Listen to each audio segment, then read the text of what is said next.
Danone, le géant français des produits laitiers, réalise 7% de son chiffre d'affaires sur le continent africain, soit près d'1 milliard d'euros.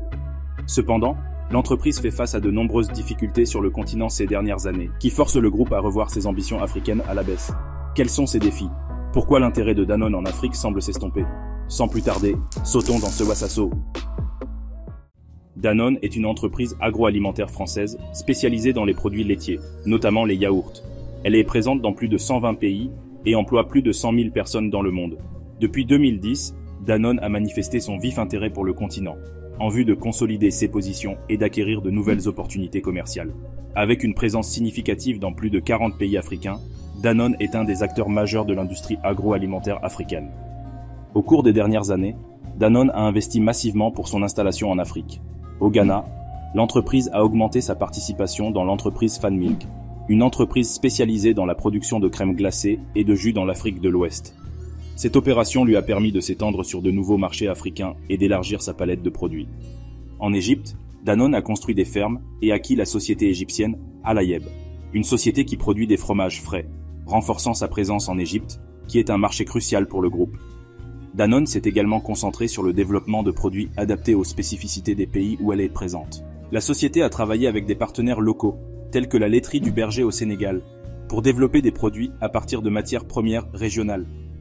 Au début de la décennie, l'entreprise a créé une direction géographique dédiée à l'Afrique, similaire à ce qu'elle a fait pour l'Asie. Elle a également investi dans la formation et le développement des talents. Au Maroc, Danone a une de ses filiales les plus importantes qui lui sert de pilier dans sa stratégie africaine, Centrale Danone. L'objectif avec cette entreprise était de développer ses marchés nord-africains, solidifier sa présence et développer ensuite l'Afrique de l'Ouest comme nouveau pilier en partant du Ghana, visant la Côte d'Ivoire, le Bénin et le Burkina Faso. L'Afrique de l'Ouest devait devenir une plateforme de développement pour leur activité dans le reste de l'Afrique. Cependant, un événement majeur viendra bousculer ces plans. La campagne de boycott au Maroc a été un événement déterminant dans l'histoire de Danone en Afrique. Le boycott a débuté en avril 2018 et s'est étendu sur de nombreux mois. Le but principal de ce boycott était de protester contre la vie chère. Il était dirigé contre Danone et ses produits distribués sous la marque Centrale Danone, mais aussi la société d'eau minérale Sidi Ali et les stations Africa.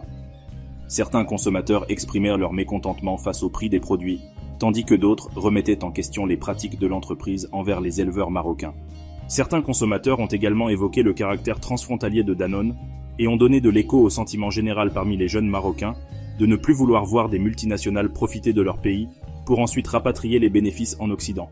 Cette campagne a été largement relayée sur les réseaux sociaux et a rapidement entraîné une baisse significative des ventes de Danone au Maroc pendant plusieurs mois. Le boycott a eu plusieurs effets importants pour Danone au Maroc. La baisse significative des ventes. Cette baisse a eu un impact important sur les résultats de l'entreprise pour l'année 2018. Le chiffre d'affaires de Danone au Maroc a chuté de 178 millions d'euros par rapport à 2017, réduisant son résultat opérationnel de plus de 43 millions d'euros sur la même période. L'entreprise Centrale Danone est la principale entreprise à collecter et à acheter le lait des éleveurs marocains. Danone a entraîné une baisse des collectes de lait et a perturbé la dynamique de la filière laitière au Maroc. Danone a mis en place plusieurs mesures pour atténuer les effets du boycott, notamment la vente de lait au prix coûtant et la réduction des prix de nombreux produits laitiers. Malheureusement, ces mesures n'ont pas suffi à enrayer la baisse des ventes et l'impact négatif sur les résultats de l'entreprise. En 2019, Nathalie Alquier a été nommée PDG de Centrale Danone, la filiale marocaine du groupe, en remplacement de Didier Lambin. Elle était auparavant directrice générale de Danone en Ukraine, où elle a réussi à accélérer la croissance de la filiale ukrainienne. Le groupe espère reproduire ces bons résultats au Maroc. Les résultats financiers de Danone depuis son focus sur l'Afrique début 2018 sont plutôt mitigés. Bien que l'entreprise ait construit une présence stratégique sur le continent et se soit positionnée sur des marchés clés comme le Maroc, le Ghana et l'Afrique du Sud, sa performance en Afrique a été lente et difficile. Danone a rencontré des défis majeurs dans 2 de ces 3 marchés clés, le boycott marocain et la conjoncture économique ghanéenne qui a forcé un ralentissement de l'entreprise Fanmilk. Les filiales de Danone en Afrique du Sud se portent relativement bien, mais les résultats sur le continent n'ont pas été à la hauteur des attentes. Il semblerait que l'intérêt de Danone pour le marché africain s'estompe, notamment à la suite de difficultés financières rencontrées par ses filiales au Maroc et en Afrique de l'Ouest. Le continent ne bénéficie plus de direction géographique dédiée au sein de l'organigramme actuel de l'entreprise, il est plutôt intégré à une zone plus large incluant Asie et Moyen-Orient.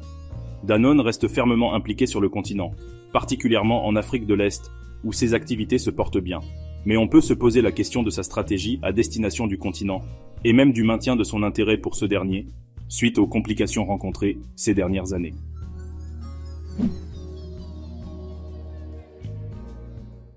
Nous sommes arrivés à la fin de ce Wassasso. Malgré sa présence historique et ses marques solides sur le continent, Danone a connu des difficultés sur le marché africain et les résultats financiers de ses filiales au Maroc et en Afrique de l'Ouest sont en demi-teinte. Nous restons sur ces réflexions. Le groupe Danone réussira-t-il finalement à accélérer la croissance de ses filiales africaines? J'attends vos avis en commentaire. Aimez la vidéo si c'est le cas et abonnez-vous si je l'ai mérité. Je suis disponible sur Twitter pour discuter et dans l'espace communauté, tous les liens utiles sont dans la description.